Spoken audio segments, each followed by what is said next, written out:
Radio Amplitud. Sonidos de la Vía Láctea. Amigas y amigos, bienvenidos a Radio Amplitud.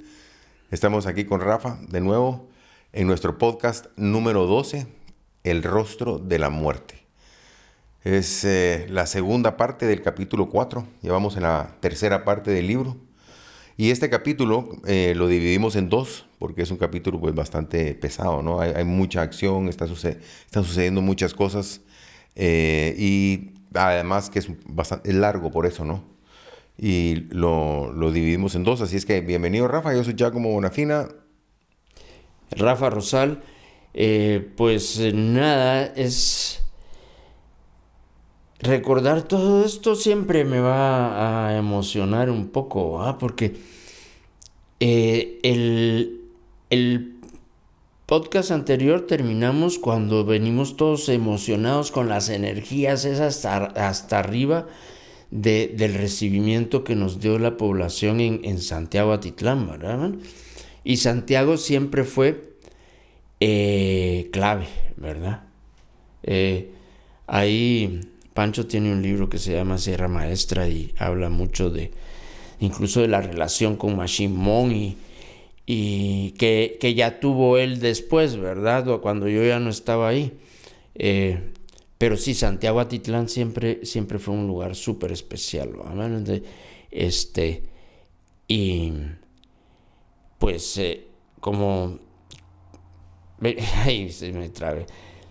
Pero bueno, la cosa es de que veníamos de ahí con las pilas supercargadas y entramos a esta montaña desconocida para nosotros, que era la montaña de Chicacao, ¿verdad? Ya con la ladera que da hacia el Océano Pacífico, Hacia ¿verdad? la costa, ¿no? Hacia la costa, ¿verdad? Y entonces,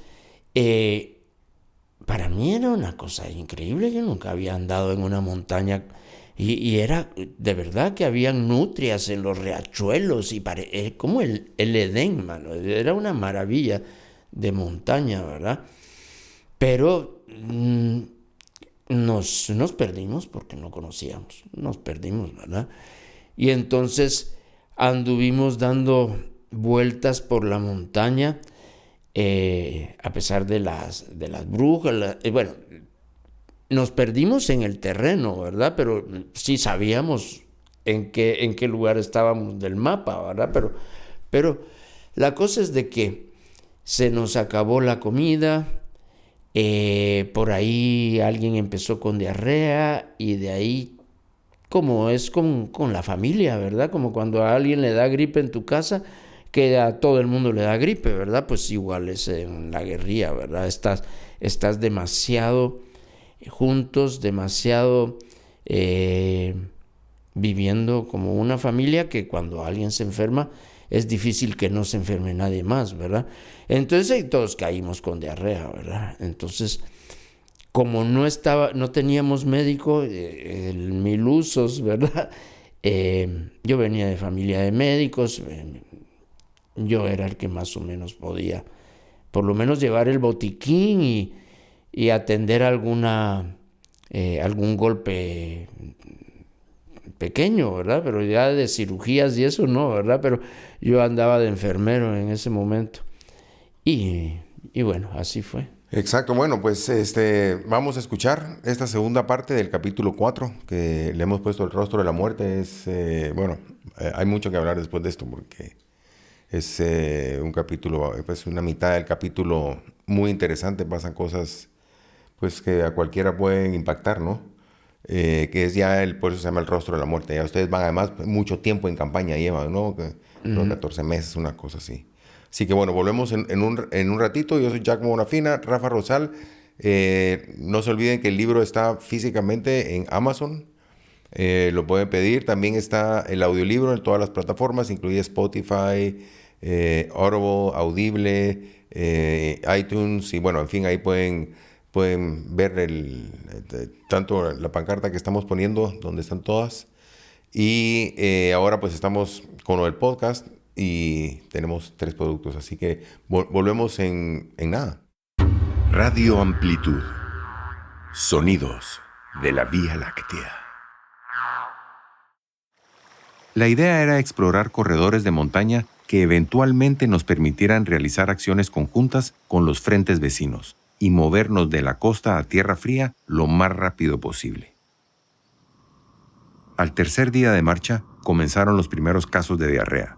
La broma era que parecíamos patos, pero al cuarto día sí me preocupé, cuando únicamente defequé un chicle azul que me había tragado no hacía mucho. No llevábamos médico, y a mí me tocaba hacerla de enfermero. Los tapaculo, o lomotil, como le decían los compas a esas pastillas celestes, se habían terminado. Necesitábamos encontrar alguna tienda donde abastecernos. No hay caserío en Guate que no tenga su tiendita. Doy fe que siempre pagamos lo que compramos, al punto que recuerdo una vez que dejamos unos billetes amarrados a una caña de maíz en pago de los elotes que nos llevamos.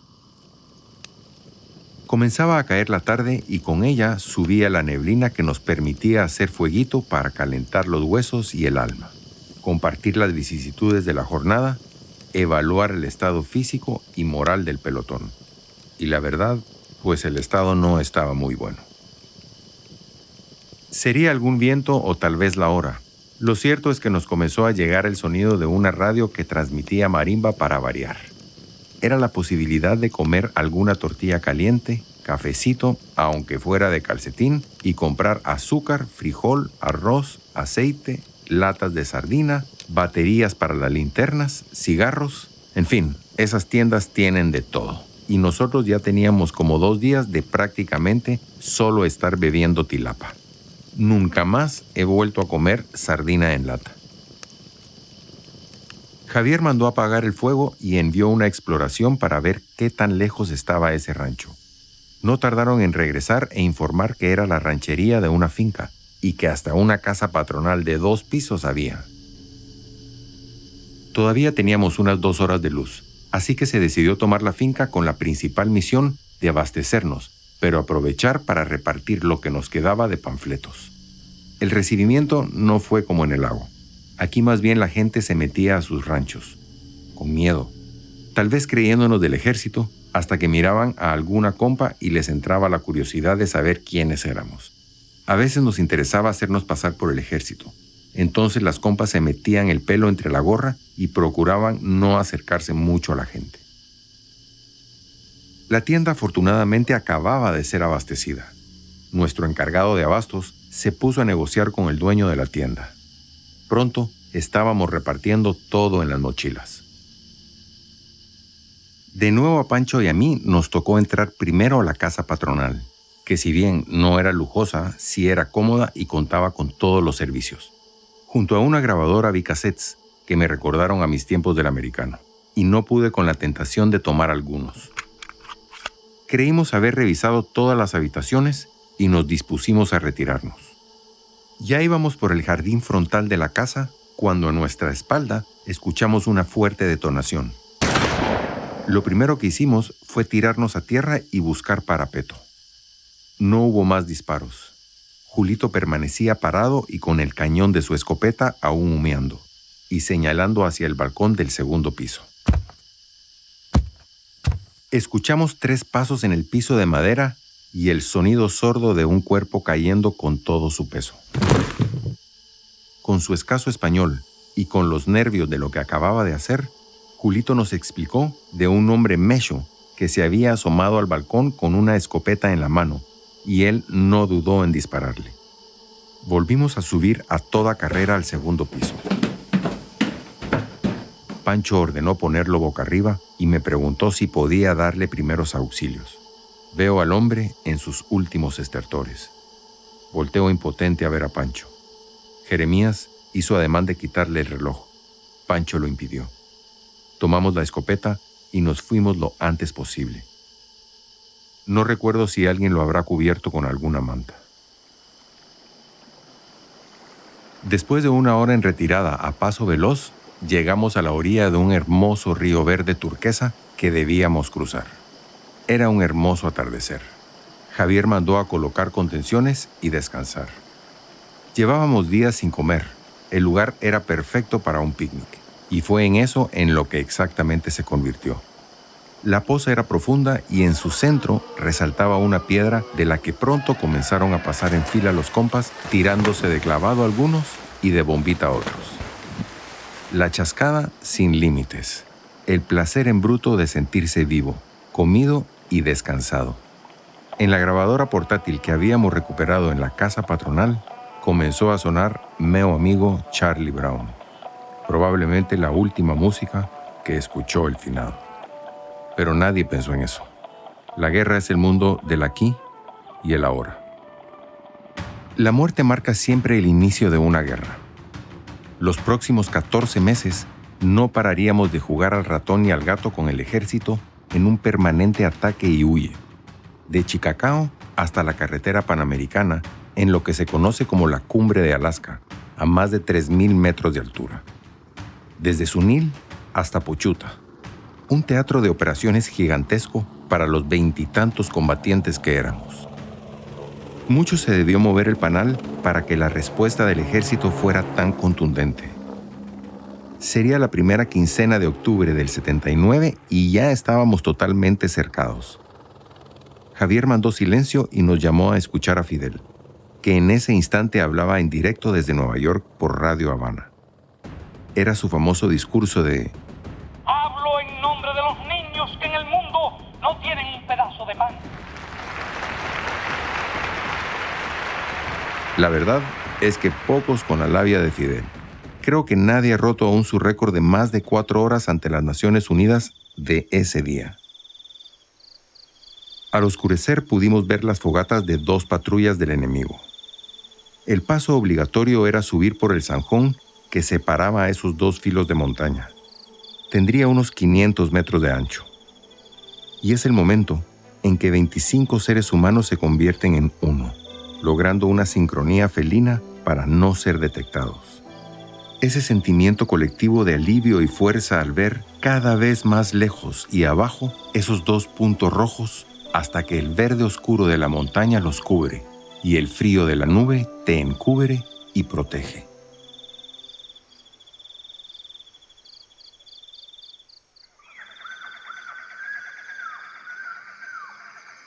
Los recuerdos se podrían catalogar por la altura. Desde el asfixiante calor de la costa con sus jejenes y zancudos, el agradable frescor de la Boca Costa con sus cafetales y cardamonales. Luego las pinadas hasta llegar al agreste pajonal, donde el viento y la lluvia parecen hojas de afeitar.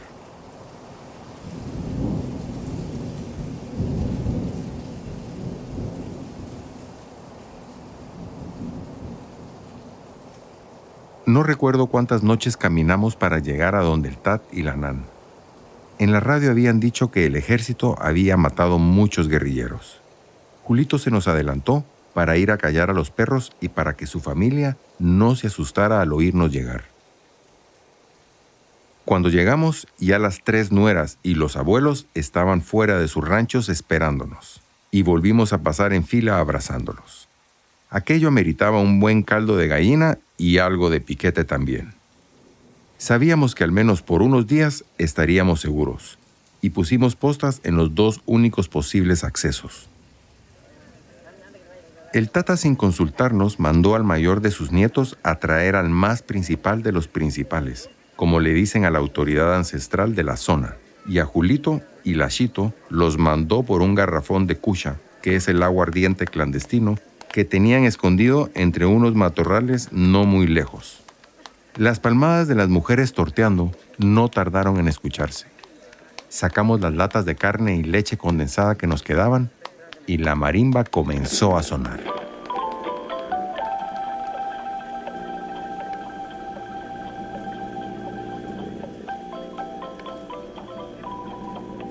Habiendo bailado y comido suficiente y ya todos un poco achispados por la cucha, entró aquel viejo venerable que nunca más volví a ver. Una de las mujeres apagó el radio y lo invitó a sentarse mientras ya otra le estaba poniendo un plato de comida enfrente. Javier se acercó al Tata para preguntarle quién era el señor, y así supimos que venía con la misión de bendecir nuestras armas y pedir protección para todos los señores de la montaña. La fiesta volvió a empezar y luego de un rato de estar bailando, la esposa del hermano mayor de Julito se quejó un poco. Estaba con una panza considerable, pero nunca hubiéramos creído que estaba de parto. Se disculpó para ir a descansar un poco a su rancho. La comida y la cucha siguieron circulando un par de horas más, cuando la mujer regresó a presentarnos a su nuevo hijo. Brindamos por el recién llegado y Javier nos mandó a todos a dormir. A las 2 postas se le sumaría un rondín.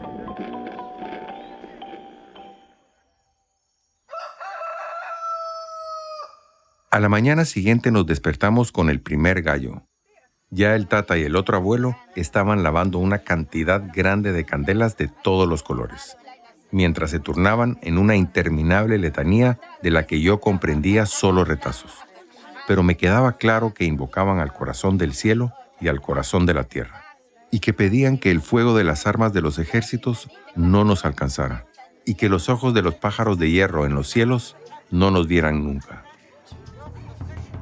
El primero en pasar e hincarse frente a los abuelos fue Javier. El tata le pasó al principal un manojo de velas que sacó de una cubeta llena de agua.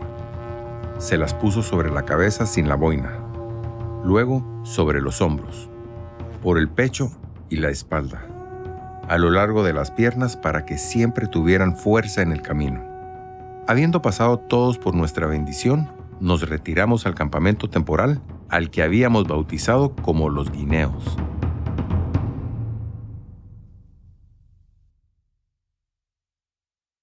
Pocos días después, salimos nuevamente en campaña. Como siempre, nuestro objetivo estaba compartimentado. Javier nos llamó solo a los oficiales y nos explicó que tomaríamos 2 municipios que están pegados, que en realidad es prácticamente un poblado, pero que se mantienen en permanente pugna por causa de sus linderos: Santa María Visitación y Santa Clara La Laguna. Sacó el mapa unos 50,000 mientras nos indicaba que entraríamos por Santa Clara La Laguna. Ahí en la plaza nos estarían esperando unos periodistas de la revista alemana Stern. Por lo del inglés, yo sería el encargado de atenderlos. Pancho, con la mitad del pelotón, se iría a tomar la subestación de la policía que estaba en Santa María Visitación. De ese momento es tal vez la única foto que hay de mí en esos tiempos. Aparezco en la portada de la revista. Una foto de noche, blanco y negro, y estoy de espaldas. Solo se me ve la quijada, mi mochila, un walkie-talkie gigante, fusil al hombro y frente a mí, un grupo de mujeres indígenas muertas de risa. No recuerdo qué les habré dicho con mi poco quiché que les entró la risa. Le hice de intérprete a Javier y nos despedimos de los periodistas.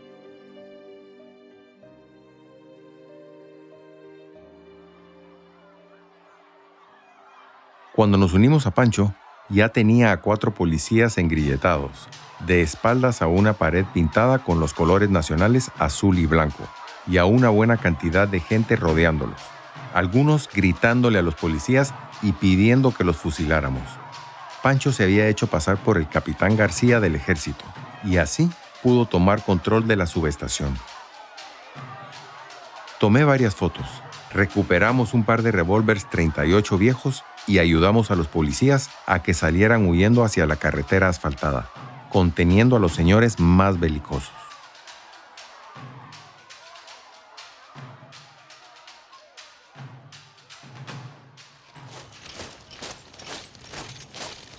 Salimos a paso veloz en retirada por la carretera que baja al lago. En un crucero nos estaba esperando una van, de la que solo sabía Javier. «Son compas del Frente Urbano», nos dijo. «Nos trajeron comida y regalos de Navidad».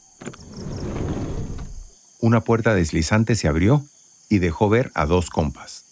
Yo creo que eran Manuela y Yalí, pero no estoy seguro, que comenzaron a sacar manzanas, uvas, pasteles, bufandas, pasamontañas, paliacates, guantes, calcetines, cigarros y un montón de maravillas, mientras nos daban abrazos.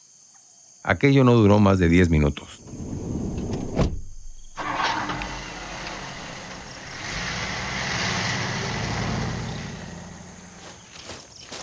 Y seguimos al trote, bajando por la carretera de tierra. La carretera no era nuestro terreno. Se siente uno vulnerable. Solo el sonido de la gravilla se podía escuchar bajo nuestras botas. De pronto, Desde lo alto de uno de los paredones vimos como una bola negra venía rodando hacia nosotros. Todo el mundo a buscar parapeto. Vemos que la bola se despliega. Era un zorrillo que se había caído accidentalmente y comenzó a rociar a todo el que se le acercara hasta que pudo salir corriendo y encaramarse al paredón contrario. Seguimos bajando acompañados de aquel hedor. Al poco tiempo, Javier mandó el alto y ordenó a la vanguardia buscar una forma de subir el paredón de la derecha de la carretera, lo que no fue tan fácil, pero en pocos minutos ya estábamos todos arriba, más tranquilos con la vegetación de la montaña a nuestras espaldas.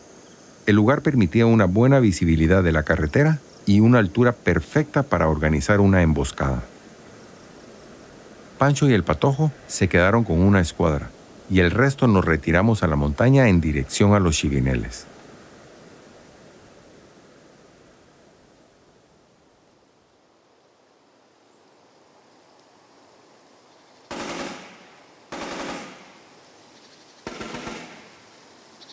Al día siguiente, a media mañana, escuchamos en la distancia el repiqueteo de los fusiles. Javier no paraba de dar brincos de la alegría. Era nuestra primera acción ofensiva. A eso del mediodía, los compas llegaron al punto de reunión establecido con la mala noticia de que Pancho se había perdido en la retirada.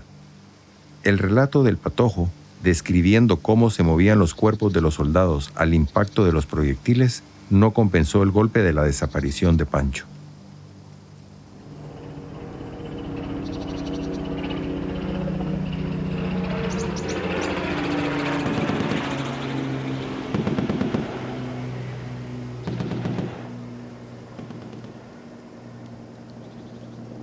El golpe dado seguramente fue muy fuerte, porque ni bien habíamos emprendido de nuevo la marcha cuando escuchamos un helicóptero que audazmente se metía en picada entre los farallones de la agreste montaña. Fue la primera vez que escuchamos el retumbo de una ametralladora 50 multiplicado por el eco de los barrancos y la vegetación. Pronto nos dimos cuenta que estaban disparando al azar, lo que nos permitió parar a descansar y fumarnos un cigarro.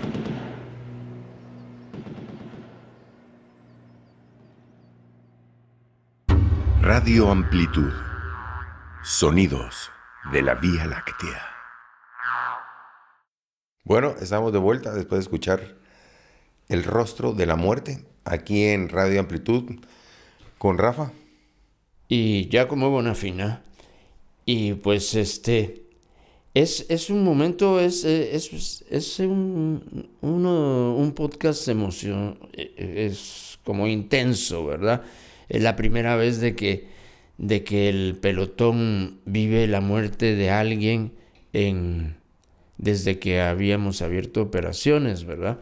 Entonces sí, es un momento muy duro para todos, ¿verdad? Ya cuando te pega la guerra directo, ¿no? Ya para entonces ya Jaime sí, Jaime, el chiquimédico que se había ido con nosotros a Cuba, yo creo que él ya había muerto, fíjate, para entonces. Bueno, pero así como pelotón, digamos, era la primera vez que nos pasaba, ¿verdad? Y en Guatemala pues ya llevaban miles de muertos antes, ¿verdad? Pero en cuanto a experiencia personal y de ese pelotón, sí era la primera vez que nos enfrentábamos a la muerte, ¿verdad? Tal vez por eso mismo hablo yo de lo del aquí y el ahora, ¿verdad? Porque en tan solo un par de horas después ya la gente estaba pensando más en la comida, en disfrutar el río, en saber que estábamos de alguna manera seguros por arriba y por abajo, y entonces teníamos mucho tiempo de no bañarnos, ¿verdad? De no bañarnos bien, después de haber estado perdidos y enfermos y todo, y de repente pues es así, ¿verdad? Como un poco como la vida, pero más dramático, ¿verdad? De altas y bajas, ¿verdad? Permanentemente. Exacto, y como lo mencionaste, pues estás en guerra. Digamos, no es una situación normal, cotidiana, digamos, ¿verdad? Sino ya están metidos en ese horror que es la guerra, vamos. Además, ¿cuánto tiempo llevan en campaña ahí cuando llegan a ese lugar? 14 meses creo que dicen. Ay, no, esos serían los siguientes 14 meses, pero aquí todavía estábamos en 1979, no llevábamos ni 3 meses, ¿verdad? Ya después, porque Santa María Visitación y no sé qué, La Laguna, que fueron los otros 2 municipios que tomamos. Donde, San Pedro La Laguna. Sí, no, primero fue San Pedro, después fue Santiago, pero de ahí hablo de otras tomas de 2 municipios que era Santa María Visitación y ay, se me fue el otro, pero está ahí en el podcast, pues lo acaban de oír ustedes, que eran 2 municipios prácticamente gemelos, pegados, ¿verdad? Y entonces que llegan los de la revista Stern, ¿verdad?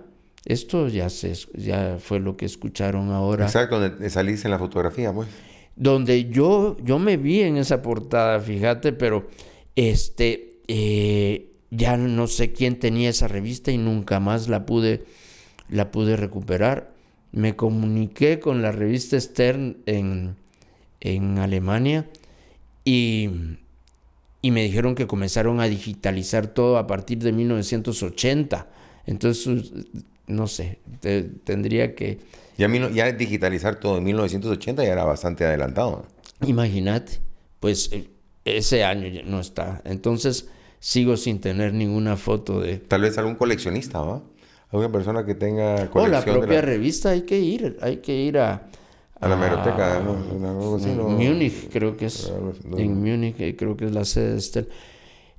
Pero bueno, la cosa es de que así es la guerra, ¿verdad? Y de la inmediatez. A disfrutar la comida, a disfrutar el sueño, si sabes de que no está cerca el enemigo, a disfrutar, y así es. Bueno, para vos debe ser muy conocido a la escena esa de la bendición de las armas, ¿verdad? Exacto, y la chilqueada también. Hace rato que quería que conversáramos sobre la chilqueada, porque aparece 2, 3 veces durante la historia, y para quienes no saben qué quiere decir la chilqueada y qué significa, pues explicarles, ¿verdad? Sí, en el capítulo anterior, cuando estamos, la primera vez creo que se menciona, es casi cada vez que llegamos a una cumbre en Guatemala, y me imagino que en toda América Latina debe ser una costumbre, en las cumbres se ponían cruces, ¿verdad?, de piedra, como mojones de señalamiento del territorio, ¿verdad? Entonces, el lugar también como sagrado, ¿verdad? Entonces la chilqueada es de que cortás arbustos, ¿verdad? Chiribiscos, y te limpias a pegar, digamos, yo te pego a vos y vos me pegás a mí, pero no para golpear, ¿verdad? Sino que como una limpia, ¿verdad? Casi como un masaje, Ajá. ¿verdad? Y a las armas. Y esa es la escena que recogemos en las cruces, ¿verdad? Exacto, sí. En la película se recreó justamente, creo que un par de veces incluso, lo de las chilqueadas. Y bueno, también lo de la bendición de las armas con el Tata, ¿verdad? que en las cruces lo hicimos en aquella cueva, que es una locación impresionante. Eso fue una de las de los momentos más, ¿cómo te lo podría decir? Que tuve contacto con seres de otras dimensiones. Me la pasé muy mal. Porque, nos metimos en la cueva, ¿te recuerdas? Y estuvimos metidos ahí abajo 5 o 6 horas. De hecho, salimos todos con la cara tiznada, porque era una cueva donde hacían ceremonias hace 1500 años. Y cuando entramos, íbamos bajando, había muñecas, donde se hacían cosas así de magia negra. La cosa es que nos metimos hasta ahí abajo y hacer esa ceremonia de bendecir armas. Estar bendiciendo armas, eso ya es, digamos, es una cuestión medio extraña, digamos. Pero si estás en guerra y en la situación que ustedes estaban, tiene algún tipo de sentido. Pero nosotros haciendo una película invocando esa situación, porque te recuerdas, había una señora que estaba dirigiendo la ceremonia, ¿no? Y decía, no corten, por favor, no corten. Y después, cuando salimos,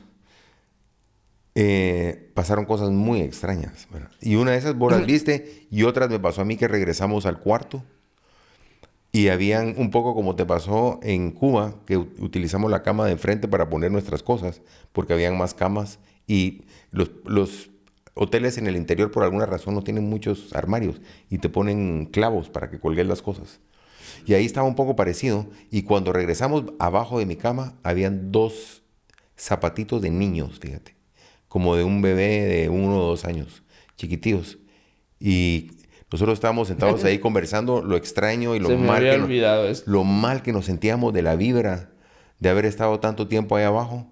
Cuando de repente yo me levanto a traer algo, me iba a poner un suéter o algo así, y le digo a Ray, brother, mira, esos zapatos no estaban ahí. ¿Quién puso esos zapatos ahí? Están en mi cama, ¿verdad? Y nadie sabía. Yo me fui a los 2 días, Ray fue a recepción, al lugarcito donde entraba ahí, era como un hotel de bungalows que estaba a medio camino antes de llegar a muy lindo, ¿verdad? No, alucinante. Para los que no sepan, es que Las Cruces fue una película que justamente estamos cumpliendo 20 años, ¿verdad? De que la filmamos. Sí. Y recogimos en esa película muchas de las escenas que ahora ustedes están escuchando en el sonolibro, ¿verdad? Porque en lo de la bendición de nuestras armas no fue en esta cueva, ¿verdad? Esa fue una idea de Elías que fue realmente impresionante, ¿verdad? Porque llenamos la cueva con cientos de veladoras. La Dani con su foto. Qué lindo.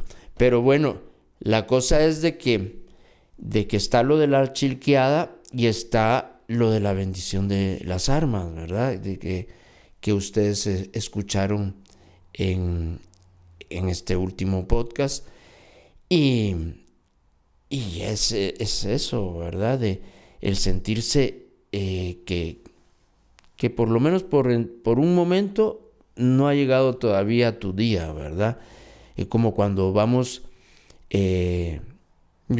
realmente el ejército nos tenía cercados, ¿verdad?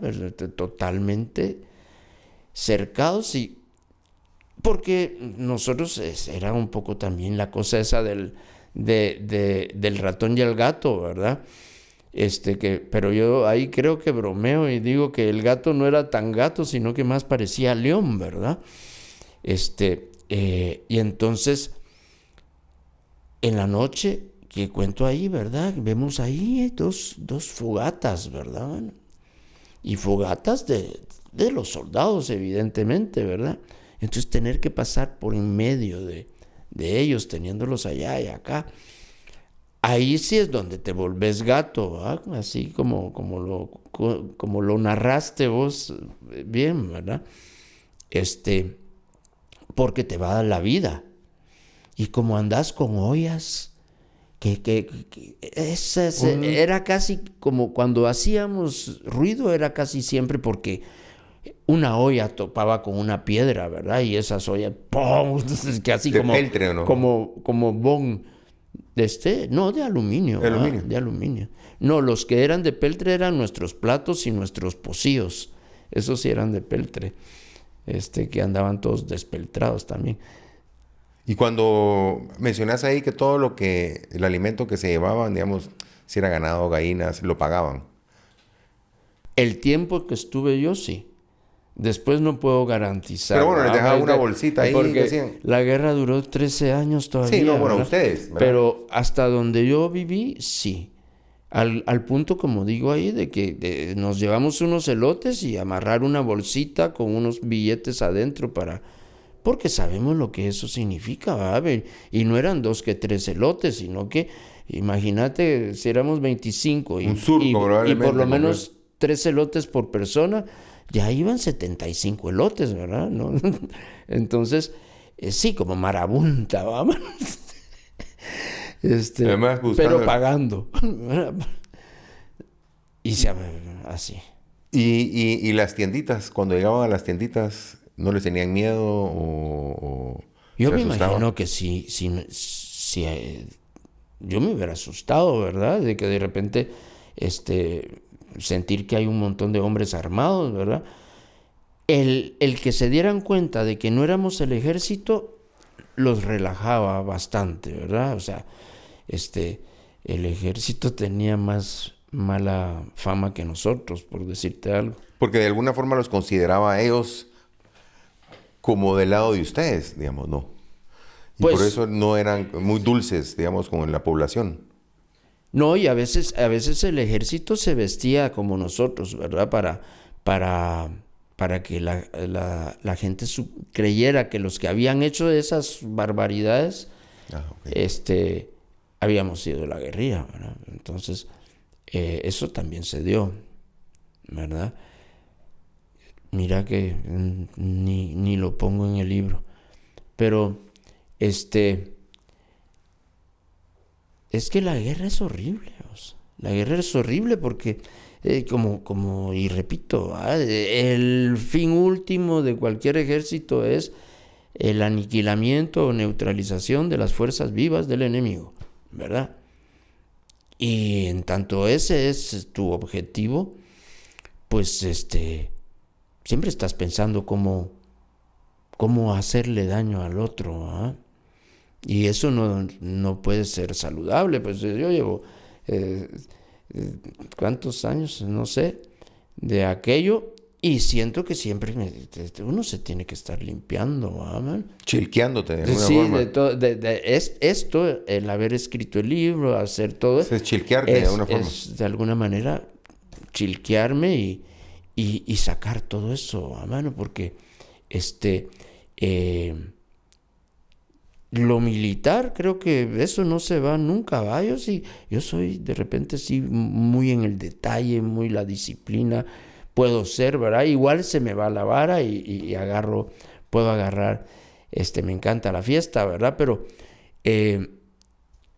sí pasar por la guerra no es algo bueno para Pues es la idea también. nadie, ¿verdad? Y sobre todo a la edad que pasa, ¿verdad? Los jovencitos, siempre, ¿quiénes otros van a ser los soldados? Entonces es eso, ¿verdad? Dicen que la guerra es un montón de jóvenes que no se conocen, matándose entre sí y Enviados por un montón de enviados por viejos. un montón de viejos que sí se conocen entre sí, ¿verdad?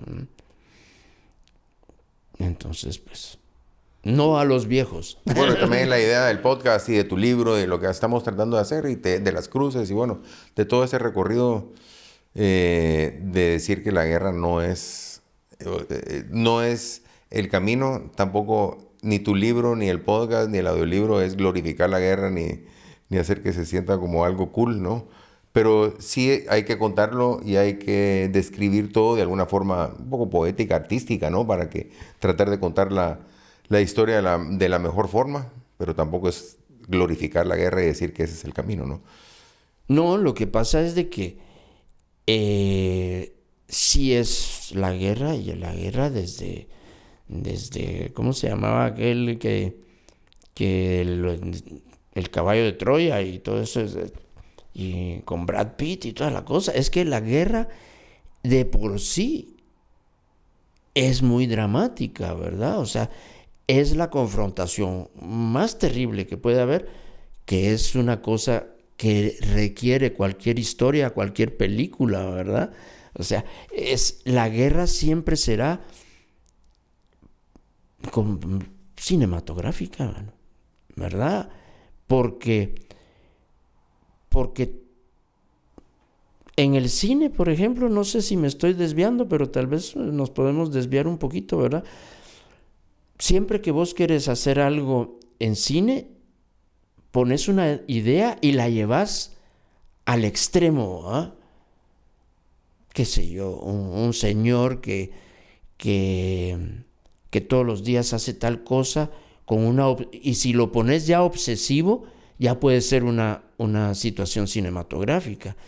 Y en la confrontación entre dos fuerzas que piensan totalmente, que son antagónicas y que su única cosa es la muerte, entonces los amores que se dan es porque se siente de que puede ser tu último día, ¿verdad? Entonces, el amor en tiempos de guerra, eso también. ¿Y cuántas películas no se han hecho, verdad? ¿Por quién doblan las campanas? Reds, en fin, cuántos amores suceden de la historia que no son Cleopatra y Napoleón, ¿verdad? Perdón, no es Cleopatra, es Napoleón y ¿cómo es que se llamaba la esposa de Napoleón? Pues la emperatriz. En fin, se me va a venir ahorita. Esos amores, esos odios, ¿verdad? Los odios que se generan, es llevar la pasión al máximo, ¿verdad? Y porque la muerte te acecha todo el tiempo, ¿verdad? Y digamos, si vamos a esto que es el rostro de la muerte, que es como el meollo de este pedazo, ¿ustedes encuentran esa finca por casualidad o iban a hacer una toma de finca, digamos? Como dije en la presentación de este podcast, estábamos perdidos, ¿verdad? No totalmente, porque uno sabe en Guatemala de que si vas para abajo llegas al Pacífico, ¿verdad? O sea, no perdidos en ese sentido, sino que temporalmente sin rutas conocidas, ¿verdad? Entonces, sí, desgraciadamente llegamos a esa finca por casualidad, ¿verdad? Y que en un momento en el que estábamos padeciendo hambre, ¿verdad? Entonces fue muy bueno en ese sentido, pero muy malo por... Y cuando llegaron, ¿cómo lo recibieron? Digamos, la gente que trabajaba ahí. Ahí lo menciono, creo yo, ¿verdad? De que no era el entusiasmo y la felicidad de lo que vimos en el lago de Atitlán, Ya ¿verdad? eso era medio premonitorio de toda la situación, supongo, ¿verdad? ¿no? Entonces, pues realmente no nos podíamos imaginar que lo que pasó, ¿verdad? En todo caso, lo que hablábamos, ¿verdad? De cómo escribir y cómo contar esto, de que sea interesante, pero que al mismo tiempo quede muy claro de que por ahí, de verdad, como casi creo que lo repito todos los podcasts, pero me van a disculpar, de que ya llegó el tiempo de que rompamos el círculo vicioso, ¿verdad? Porque somos producto de cuántos miles y miles y miles de guerras en los últimos milenios. No sabemos reaccionar de otra forma, ¿verdad? Y entonces romper ese círculo nos va a llevar, si nos está llevando por lo menos desde la Segunda Guerra Mundial para acá, que hay como una conciencia, ¿verdad? De los hippies y todo, make love, not war y todo eso, ¿verdad? Pero la paz como filosofía es muy jovencita, no sé, o por lo menos hasta donde yo sé, ¿verdad? Bueno, Mahatma Gandhi y todo, ¿verdad? Siempre ha habido gente que se opone a la guerra, pero ahora sí nos toca de verdad, porque antes no había armas nucleares y antes la Tierra todavía la creían que era plana, ¿verdad? Pero ahora nos estamos cargando el planeta y tenemos un poderío de destrucción nunca antes conocido, ¿verdad? Entonces, sí hay que tomarse en serio esto de la paz, ¿verdad? Y esto, aunque nos den ganas de patear al otro, ¿verdad? Pero hay que aprender. Sí, porque, bueno, lo surrealista de la guerra, yo creo que se da en este capítulo para el espectador y supongo que para vos también. El hecho de que en un momento pasa algo tan horrible como pasó en la finca y después verte escuchando el cassette, bañándote, comiendo, Pero eso no solo son ustedes, es el horror de la guerra. Eso es lo que al final, cuando estás metido en una guerra, se convierte en todo surrealista, ¿no? Pero para uno, digamos, en la forma que lo escribiste y lo describís, sí te hace pensar, ¿no? Te hace pensar mucho. Sí, digamos que cuando te hablo de llevar las cosas al extremo, es como Apocalipsis Now, ¿verdad? Y esas escenas con Marlon Brando, ya de la descomposición total, mental, ideológica y humana, ¿verdad? Donde ya es la sangre por la sangre, ¿verdad? Eso es lo que hay que parar, ¿verdad? ¿Y cómo estaba la situación en 1979? Pues mira cómo te lo estoy contando, mano. Estaba de balazos y no fue en el 79. Ahí estaba Lucas ya con Benedicto, full. Sí, Lucas toma posesión cuando yo voy saliendo hacia México, ¿te recuerdas? Exacto. En el 78. O sea, Lucas...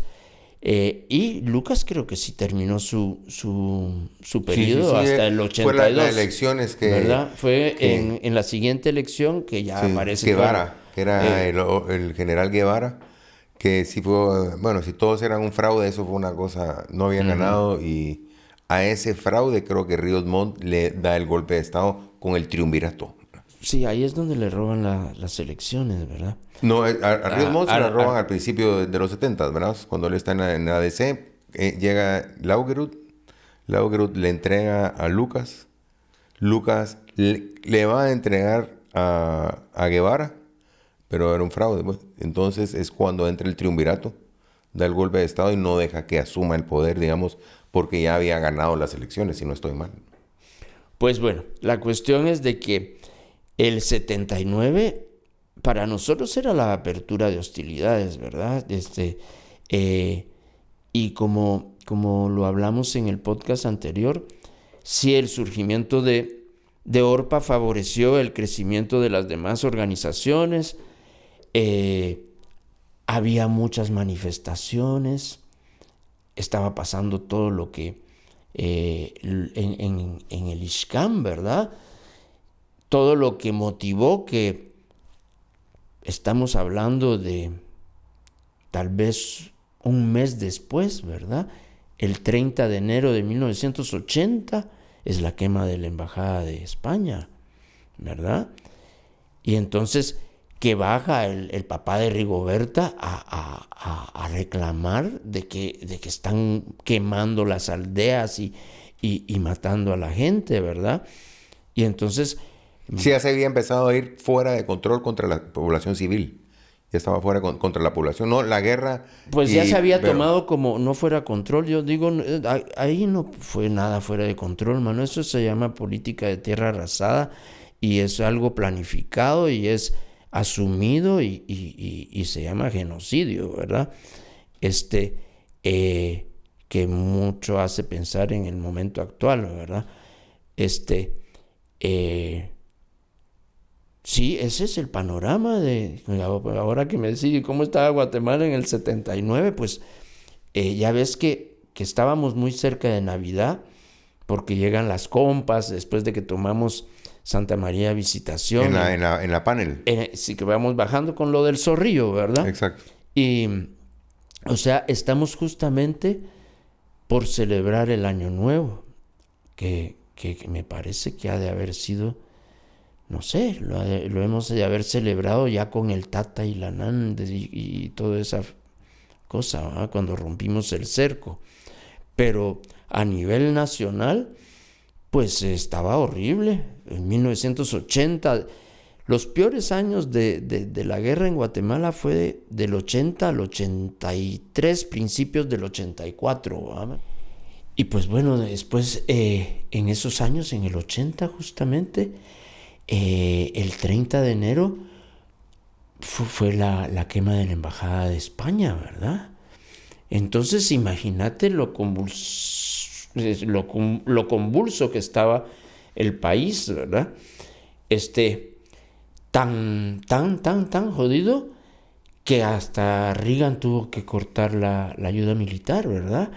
Y entonces fue que entraron los israelitas, que si el Galil, el arma oficial, y te recordás... El avioncito que era como un huevito que Sí, aterrizaba como el en 100 Arabá, metros. el Arabá, ¿verdad? Y Había otro, el Pilatus, que el Pilatus se podía quedar así, era para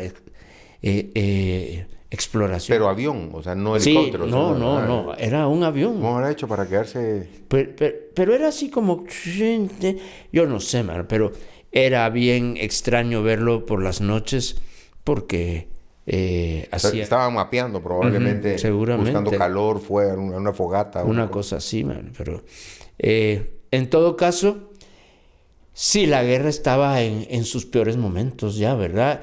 En ese momento en el que, como habíamos comentado, con el surgimiento de ORPA, se crecieron todas las demás organizaciones y realmente el país entero, en las ciudades, había manifestación.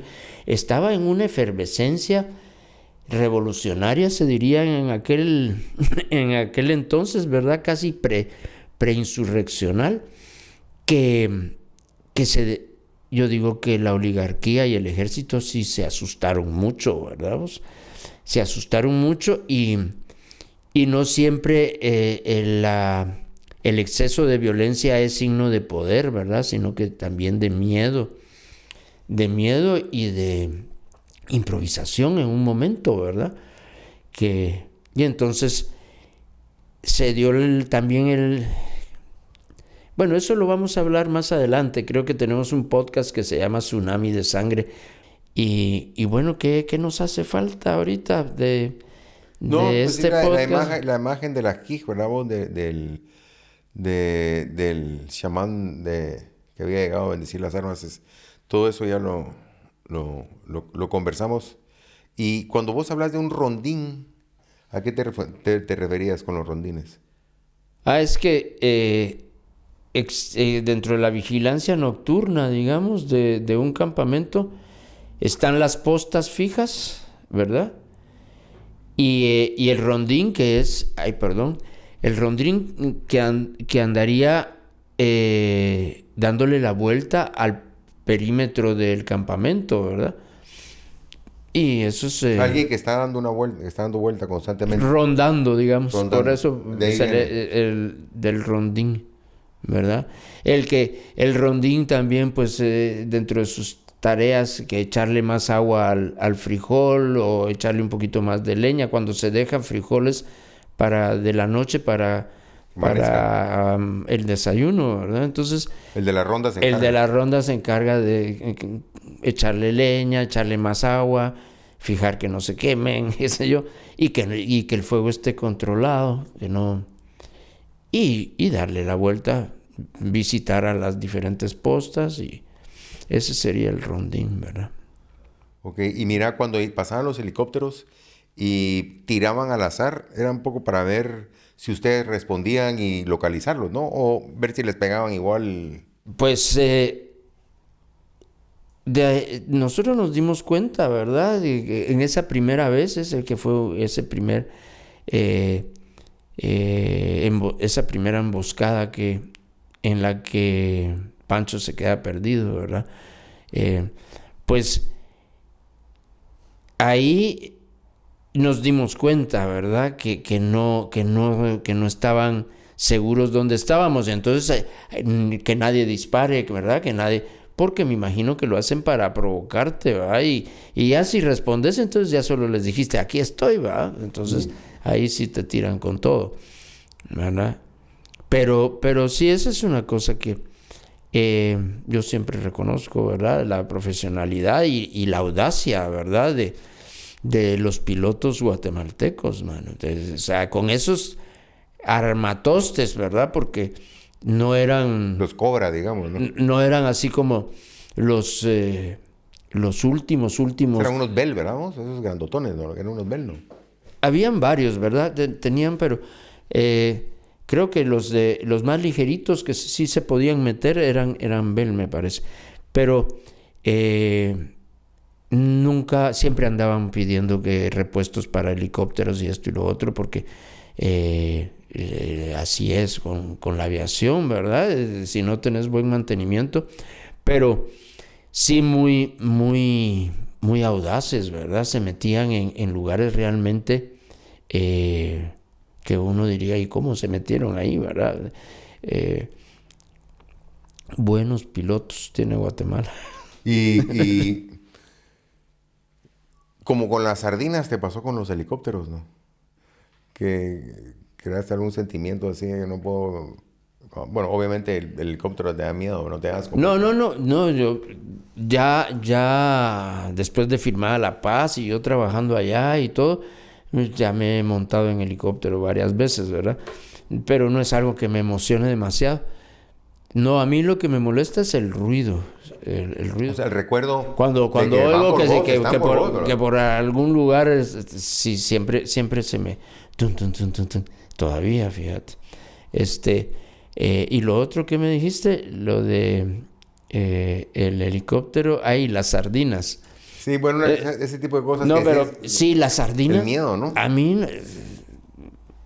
vaya, si no hubiera otra cosa de que comer, lo volvería a comer, pero comer sardina en lata de esa entomatada, solo de pensarlo Además, me da un poco de náusea. El olorcito también, cuando la vi, pero bueno, yo creo que con hambre también. Todo, Sí, no hay eso es mal lo que pan. hay. A buen hambre no hay mal pan, dice. Y estar en la montaña enfermo, vos, porque hablas de estar ahí, que canturreaste un chicle, vos, te comiste un chicle. ¿Qué es esa sensación de sentirte mal, pero tener que seguir? Pues todavía nos falta lo peor en ese sentido, ¿verdad? Me parece, no estoy seguro, si el próximo podcast ya es el hepatitis, no.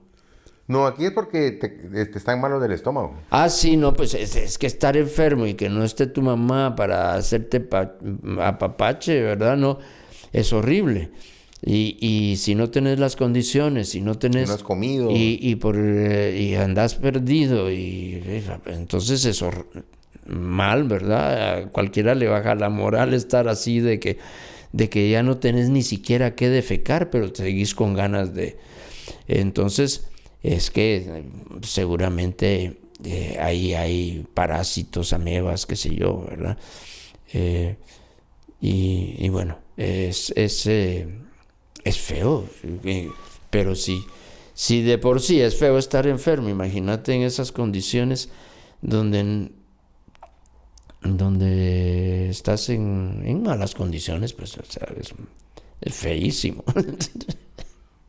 Pues... Esto fue El Rostro de la Muerte, fue la segunda parte del capítulo 4. Ya vamos por la tercera parte del libro. Y nuestro siguiente capítulo es La Emboscada de los trapos. De los trapos. Ah. ¿Verdad? Que es ya el capítulo 5. Así que bueno, los esperamos en nuestro siguiente podcast. Nuestro podcast número 13. Recuerden que está el libro físico, está el audiolibro y el podcast de Memorias de Amor y de Guerra, que es la autobiografía de Rafael Rosal, Paz y Paz. Hasta la próxima. Radio Amplitud. Sonidos de la Vía Láctea.